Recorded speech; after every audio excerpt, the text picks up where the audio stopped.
From the first settlers who came to our shores, from the first American Indian families who befriended them, men and women have worked together to build this nation. Too often, the women were unsung, and sometimes their contributions went unnoticed.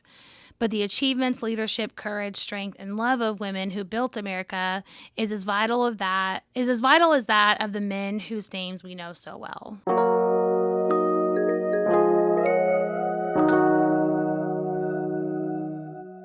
Hello, everybody. This is Sex Positivity Unfiltered, where we talk about sex and we are not polite about it. My name is Lindsay Murray. And I'm Denise Stratton. And today we have an extra special bonus episode for you because we are in the month of March. It is Women's History Month, and then International Women's Day is on March 8th. And so we thought we would do just like a quick kind of brief overview of the history of how this month came to be and how this day came to be. And I'm excited to get into it because I learned a lot of new stuff. I've known about these days, I've known about the month, but and doing a little bit of research on it, there's a lot that I didn't know. So it's very exciting. Perfect. Yeah. Women's History Month was something that I didn't even know existed until a couple of years ago. So I'm glad. That's one thing that's nice about social media is because of TikTok and things, you kind of start learning like the months as far as things go. So it's nice. Absolutely. Yeah. So for anyone who doesn't know, well, kind of like I just said, March 8th, International Women's Day, and this is Women's History Month. I'm actually going to start with International Women's Day and how that day came to be, and then we'll kind of get into how the month came to be.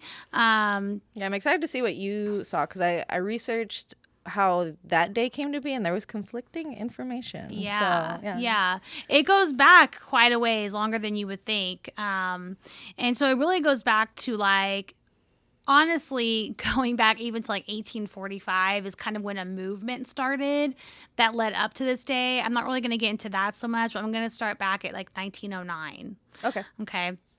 And so, International Women's Day is really kind of set as a reminder to honor women's achievements, both past and present, and currently what's happening. In 1909, the Socialist Party of America declared the first National Women's Day. And so that was just within the U.S. That was on February 28th of 1909. And that date really came to be, it kind of sparked from or honored a garment worker strike in New York that happened in 1908, so the year before. And that was when women were protesting working conditions that were not good. So there was a strike that happened that year, and the following year on February 28th, National Women's Day. At this same time, there were other feminist leaders overseas discussing how their own countries would recognize and celebrate women. And so in 1910, German activist Clara Zetkin, which I'm going to talk about her a little bit more later, but Clara Zetkin convinced the International Socialist Congress to create an international version of the American holiday. So that happened in 1910, 1911 on March 19th. That was technically the first International Women's Day, and that was held in 4 different European countries, and those were Austria, Denmark, Germany, and Switzerland. That date didn't really stick. I'm going to jump forward to 1917. That date didn't really stick, and then the date changes, and then it kind of evolves into what it is now. So in 1917, on March 8th, which is what the date is now, March 8th, 1917, women in Petrograd, Russia, and if I am mispronouncing that city, I apologize, I don't really know. That's how it's coming off, Petrograd, Russia. Women there took to the streets and protested food shortages, poor living conditions, and millions of deaths that occurred as a result of World War I. So it's kind of like a historic strike as far as the history of how this day came to be. And so that strike, helped. It gave rise to the Russian Revolution, and that became the official date for International Women's Day in 1921.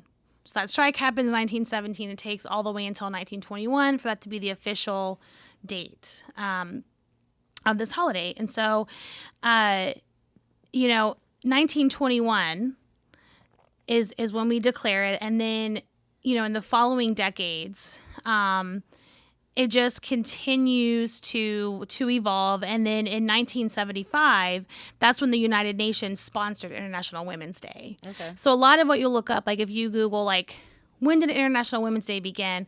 You'll see 1975 is kind of like the official date because that's when the UN sponsored it, but it really goes back all the way technically to 1911. So quite a long history of it there. Okay.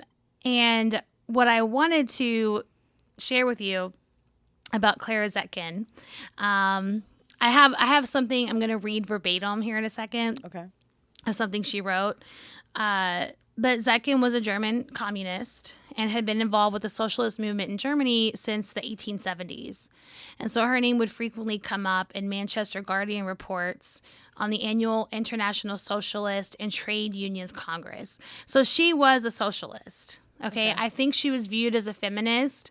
She very much was a socialist first. She kind of had this view that like feminism really benefited like upper and middle class, but like socialism was going to be the way to really positively impact poor people, which is kind of that's kind of how it is. I mean, like in today's society, I feel like that's kind of how it is now. Like you hear the criticisms of feminism, like white women's feminism. Feminism is good for everybody, but it can also really benefit people who like already have money and already have a house and already have belongings. Capitalism really does affect those with little money the most. Oh yeah. And that's kind of what she's getting at. And so she, what I'm going to read to you is a profile that was written by a woman named Shelley Holland who talks about Zetkin. And I think this kind of sums up like what Zetkin's views were. Okay. So let me pull that up. But yeah, Shelley Holland says, the name Clara Zetkin doesn't ring a bell with most people. Yet each year on International Women's Day, many women celebrate the idea of sisterhood, unaware that the woman who started it all was not a feminist, but was a socialist. It was in 1910 at the Copenhagen Conference of the Social Women's International that Clara Zetkin proposed an annual Women's Day for March 8th. One of the first socialists in Germany to link the struggle for socialism with the struggle for women's liberation, Zetkin believed that the key to women's liberation lay in understanding the origins of women's oppression. So Zetkin's starting point was that the oppression of women was conditioned by the way society organized itself, which is still true today, okay? Probably for most minority groups. And then it goes on to say, historically, the advent of the male superior and the female inferior family structure arose with the development of private property and the division of society into classes. Before this, societies existed with no marked class divisions and no special significance or an insignificance to being a woman. The solution was clear. To get rid of women's oppression, you had to get rid of class society, which is so interesting because I'm even thinking back to like the first episode we ever talked about on this podcast where like, the beginning of time, there wasn't that women's oppression. There wasn't this like superior and inferior. It really was kind of like she's saying, like it wasn't until the division of society into classes did we start noticing oppression, right? So it's a very interesting way to look at it, I think. Yeah. Yeah, no, I would agree with that. So just to jog my memory of socialism, socialism is a viewpoint that pretty much we should all be on like the same level, correct? Like, is that the one where we get the same salary? Not really, not so much that. I mean, I think it's more like instead of things being privatized, like what we need as a society is available to everyone. Okay, is how I view it. And so I think socialism, I mean, kind of gets a bad rap, but it's more like, how can I say it? The example that I can think of is like childcare. Okay, it's privatized. You pay a lot of money for childcare. A lot of money. The socialist view would be like everyone should have access to childcare. Poor, rich, middle class, whatever. It shouldn't even be. It should be like provided by the society, right? And so like we pay taxes right now, but our taxes don't go to things like childcare. You get what I mean? Like taxes do go to like things that you have in your city and things that you have in your state and things that you have federally. But there are certain things that our taxes don't go to that are privatized. that really put people at a disadvantage. Okay, Okay. so socialism is kind of that solution to that problem. And people really don't like socialism. You hear that word, people like Oh yeah, have for sure. a very visceral reaction to it. Because in America we have a capitalist, Yes, democratic exactly. society. Like we love capitalism, but like capitalism really is kind of, I mean, killing the middle class right now, and is putting this big divide between like you either have money or you don't, kind of thing. Accurate, yeah. And so I think what Claire Zetkin stood for, I mean, it was over 100 years ago, and it's still relevant today. You know what I mean? It kind of gives you some insight that that's not that long of a time. Oh man, it's interesting, and I apologize, I'm going a little political here, guys. It's interesting because I know doing the research, I saw that National Women's Day was actually approved by Carter, the president. Yeah, Jimmy Carter. Yeah, there you go, that president. And to be in honesty, history was my worst subject, so I don't know much about him. I do know that he gave this speech that America really hated, and when you listen to that speech, it's literally the exact same speech that we are hearing today too. So yeah, it's the same problems that we've had for pretty much 100 years, where we're overspending, or we're just finances end up giving us a huge divide. And so I could see so what she's saying pretty much is that we should have these basic needs, like I'm assuming healthcare and things like that provided for us, and that will help bridge the divide that we have. Yeah, exactly. She's really saying that until we change our societal dynamic, you're never going to get rid of women's oppression. Okay. And I think that's still true today. Like it is with any, like when we talk about like racism and classism and sexism and all those things, the way our society is set up in and of itself is a barrier to resolving those issues. Oh, yeah. And so, her view was socialism is a way to solve that, but of course no one really wants to listen to that, even today. It's just so, as I was reading about her, I was like, wow, she could be alive today saying these things and it would make sense. It would make sense. Yeah. It's crazy. And it's over 100 years ago. It's crazy that it was. It doesn't, when I say 1910, I don't know, I'm still thinking like it's 1990. But no, it's really been over 100 years. Yeah, crazy. So that's some history on how March 8th came to be, the date and kind of who was behind that. So shifting real quick to Women's History Month. Okay. The first year that we had Women's History Month was 1987, but there is some backstory to how it became the whole month, because it used to be Women's History Week. Okay. So like International Women's Day came before Women's History Month. So that it used to be a week-long holiday to align with International Women's Day. So it would be like whatever week March 8th fell on would be the week of Women's History Week, right? That makes sense. Is how it came to be. And just so y'all know too, I'm maybe backtracking a little bit, but Women's History Month, it is a national holiday, so I view it as kind of like a U.S. holiday, but there are a few other countries that do celebrate it. The UK and Australia celebrate Women's History Month in March, and then Canada celebrates it in October, which is aligned with Persons Day, which is on October 18th. So there's like a few other countries who do celebrate it, but it did start in America, and how it got started was in Santa Rosa, California. And this is back in, I want to say 1978, I believe is what I read. But it started in California, and the Education Task Force of Sonoma County Commission executed Women's History Week. And the movement started spreading across the country. So initially it was kind of maybe a California thing. It was in Sonoma County, and then other states and other parts of the country really started like integrating their own version of Women's History Weeks. And then in 1980, so a couple years goes by, and in 1980, there was a women's group and historians led by the National Women's History Project, which is now known as the National Women's History Alliance. They successfully lobbied for national recognition of this week. So rather than being an unofficial kind of thing, it's like, no, we want this to be official.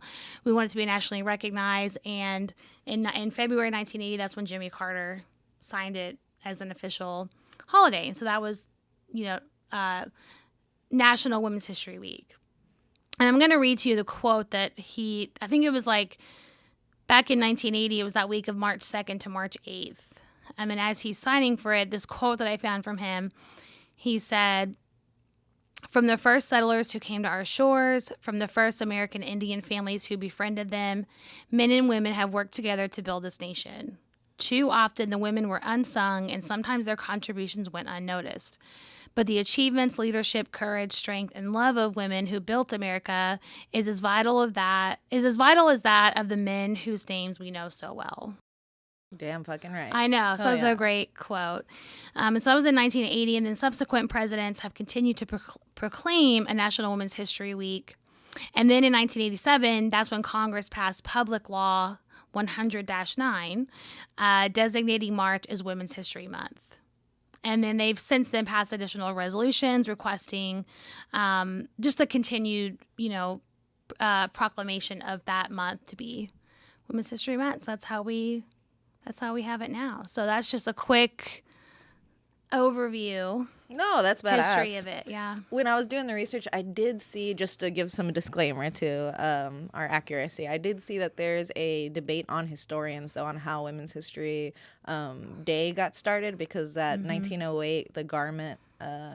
the strike in New York, yeah. Exactly. They think it's fabricated, actually. Really? Yeah, they think because it was in the year after was 2000, was when we made the National Women's, right? Yeah. So, yeah, they said in order to make it align with something that someone fabricated that story, that it never actually happened, which is interesting if that's true. I don't know if that's true, right, to be honest. Yeah. But yeah, I saw it on it was a article or a YouTube video on USA Today, where they weren't sure. Like, some historians do truly believe that strike happened, but some historians are like, no, there's no evidence. Oh, interesting. So yeah, just a fun fact out there, guys. But yeah. Cool. No, now it makes me want to look it up even more. And yeah, when I'm by no means a historian. This is my very quick, looking up some articles type research. And so if something ever didn't happen, I guess that's what's so hard, right? Is it was over 100 years ago. You've really got to. I'm wondering what evidence there would be of it that you would refer to, or I don't know. It's so hard to say, right? If something happened or not. So that's interesting. Because that was around women's suffrage, correct? Whenever we were doing the right to, we were getting the right to vote finally, guys. Just so you're aware, it's been 100 years that we've had the right to vote, which is crazy. Actually, if we do a timeline on the rights that we've gotten just over the years, the fact that we, in the past 50 years, just now became eligible to own our own property, I believe. In order to get any type of loan or credit, before you had to have a husband to sign off on it. Same with credit cards and your own bank account and exactly. Yeah, so we've slowly coming up, guys. I don't think people realize whenever men like to shout, there's no such thing as male privilege. I'm like, well, but there always has been. Yeah. There has been for a very long time, at least. And, women's rights are still new, in the grand scheme. I mean, I say the same thing about racism and, getting away from segregation. And people like to say, oh, that was so long ago. And I'm like, it really was not that long ago. It was such a short time ago. A lot of our grandparents lived through this time where it was a new concept to treat women equally. Yeah. That's actually, a lot of our grandparents still think it's a new concept to treat women equally. I've heard many people, women have their place, and their place is at home, taking care of the kids with in the kitchen, making sure that the meals are cooked, that the husband's taken care of. That's still very much a concept that happens today, or at least in the Hispanic community, because that's how my family is. Yeah. No, absolutely. It's still all very new, and even these holidays, right? International Women's Day, Women's History Month, still relatively new. Like I said, even if it goes back 100 years, that wasn't that long ago. No. And how we, even kind of like you were saying, you didn't know about this month until a couple of years ago. There's people who still don't know about this month, or this day, or they don't know about it. Actually, let me ask you, in your schooling, because that's one course that we had to take every single year was history, some type of history, whether it was U.S. or world or Texas. A history class was part of the curriculum. Who are the women that just come to your mind that you were taught about in school? Because I can probably name 3. Who are the women that were taught about in school? Yeah, because I can name pretty much all the presidents we talked about. I can name a lot of the generals for the Civil War that we can talk about. I feel like it was like Amelia Earhart was one. Yeah. I'm drawing a blank. Yeah, mine was Amelia Earhart and Susan B. Anthony. I learned about Susan B. Anthony and Pocahontas. Those are the 3 women that when I think in my history books that I knew of. Oh, and of course, Tubman. Damn it. Harriet Tubman. Mm-hmm. So yeah, there you go. 4. So when I think of women in my history books, those are the 4 that come to mind, which is in my Rosa opinion, Parks. Really? Oh, Rosa Parks. Yeah, you're right. Okay, so yeah, we got 5. That's nice. Speaking of Rosa Parks, the last thing I'll say, we learned about her, right? And like the big impact that she had and the action she took on the bus. There was another Black woman who did the same thing before and was treated really badly for it. And then we have Rosa Parks who did something similar and then was celebrated for it. So there's like another name. And it's sad that I even have to look it up because I'm like, I should know her name. It's all about Claudette Colvin. Oh, okay. Yeah, she was 15. And she refused to give her seat up on a segregated bus. And that was a full 9 months before Rosa Parks' famous act of civil disobedience. And Claudette Colvin was arrested in 1955 for refusing to give up her seat on a segregated. Wow. Yeah. So there's a whole, I mean, Claudette Colvin, like I never heard that name until probably last year.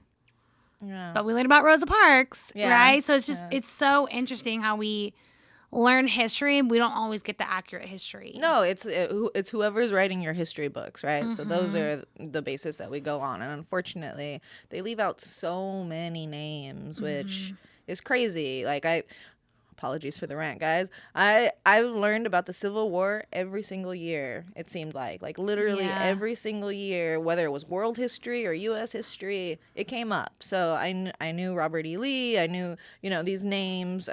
I Abraham Lincoln every year. Like these are guys that I would research every year, but I never.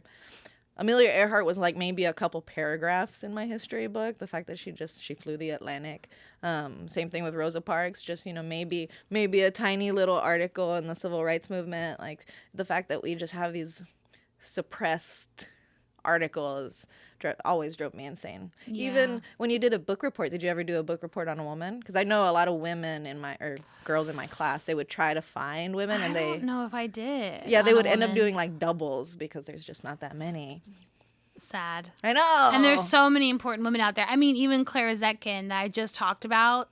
Never heard of her until I did research for this episode. So there's just so much out there that, again, makes so much sense for you to know today. Yeah. So anyways, guys, we'll continue doing research like this, and we hope y'all enjoyed this quick episode. Just a quick, brief history of the month of the International Women's Day. And, please like, subscribe, follow. We actually are open for listener support. So if you want us to keep producing episodes and finding the content that you like, you can support us for as little as $1 a month. I mean, that just helps us continue to grow and evolve and provide you the content that you really like. So when you go to our page, it'll say, support this podcast. You click on it and you'll get to do that. It's so badass, guys. Like that's a big accomplishment for us. So it's been great. Thank you for listening. But also in the comments, as always, if you want to give kind of a forum of your favorite ladies of the era of the last 100 years, last 300 years, whatever it may be, go ahead and tell me who your favorite females are. They can even be new females. If you want to throw, I don't know, Kamala Harris in there, I mean, just throw them in the comments. Let's get a nice little list of all really awesome, famous females that have broken glass ceilings. All right, perfect. Well, hey, thanks again for tuning in. We always appreciate your support. Stay tuned for the next episode. And again, we are Sex Positivity Unfiltered. And remember to stay curious and fuck politeness.